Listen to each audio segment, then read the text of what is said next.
கொழுத்த உடம்புடன் அசைக்க முடியாத பலத்துடன் இருந்த ஒரு மன்னனை ஒரு ஒற்றை கத்தி எப்படி வீழ்த்தியது? வரலாற்றின் மிக ரகசியமான அந்த பழிவாங்கல் இதோ.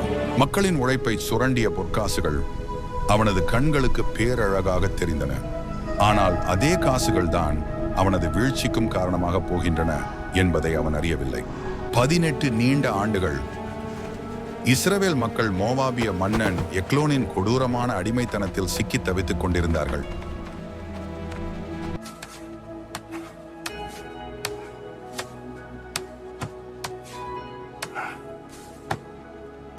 மன்னன் எக்லோன் ஒரு பலசாலியாகவும் அசைக்க முடியாத அதிகாரத்துடனும் இருந்தான்.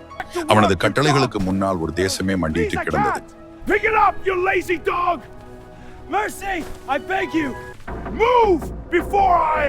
ஆனால் அந்த இருளை துடைக்க ஒருவன் எழுந்தான்.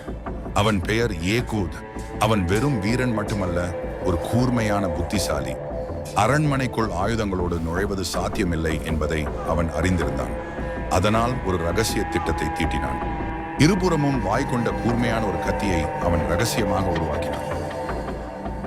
அது மரணத்தை பரிசளிக்க காத்திருந்தது.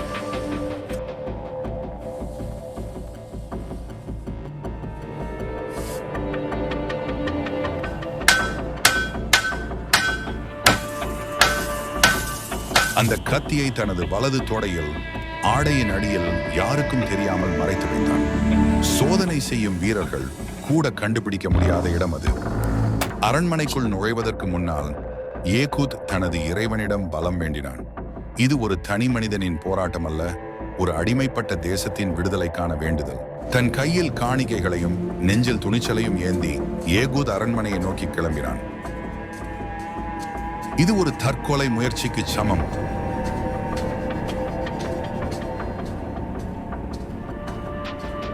பிரம்மாண்டமான மோவாப் அரண்மனை கண்முன்னே நின்றது. உள்ளே நுழையும் போது அவன் முகத்தில் எந்த பயமும் இல்லை. அதுதான் அவனது பலம். வீரர்கள் சோதித்தனர், ஆனால் அவன் தொடையில் மறைந்திருந்த அந்த மரண ஆயுதத்தை அவர்கள் கவனிக்கவில்லை. அமைதியான அந்த நடைபாதை, யெகூத்தின் ஒவ்வொரு அடியும் ஒரு பேரரசின் வீழ்ச்சியை நோக்கி நகர்ந்தது. அங்கே அகங்காரத்தின் உச்சத்தில் அமர்ந்திருந்தான் மன்னன் எக்லோன். ஏகூத்தின் வருகை அவனுக்கு பரிசாக தெரிந்தது. மன்னா, ஒரு ரகசிய செய்தி. ஏகூத் சொன்ன அந்த ரகசியம் மன்னனின் மரண சாசனம். மின்னல் வேகத்தில் கத்தி பாய்ந்தது. யாரும் எதிர்பாராத அந்த நொடியில் ஏகூத்தின் வீரம் வெளிப்பட்டது.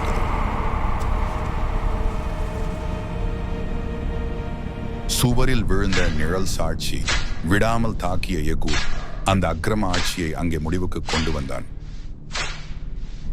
அரியணையிலேயே சரிந்தது அதிகாரம்.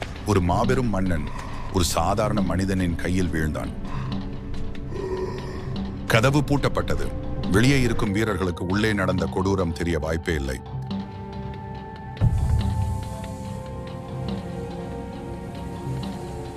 அரண்மனையின் இருள் ஏகூத்திற்கு துணையாக நின்றது.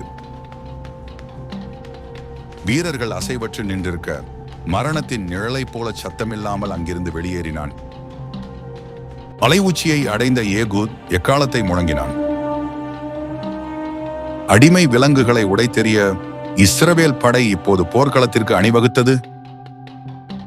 ஒரு ஒற்றை கத்தி ஒரு சாம்ராஜ்யத்தின் வரலாற்றையே மாற்றுமா? உங்கள் பதிலை கமெண்டில் சொல்லுங்கள்.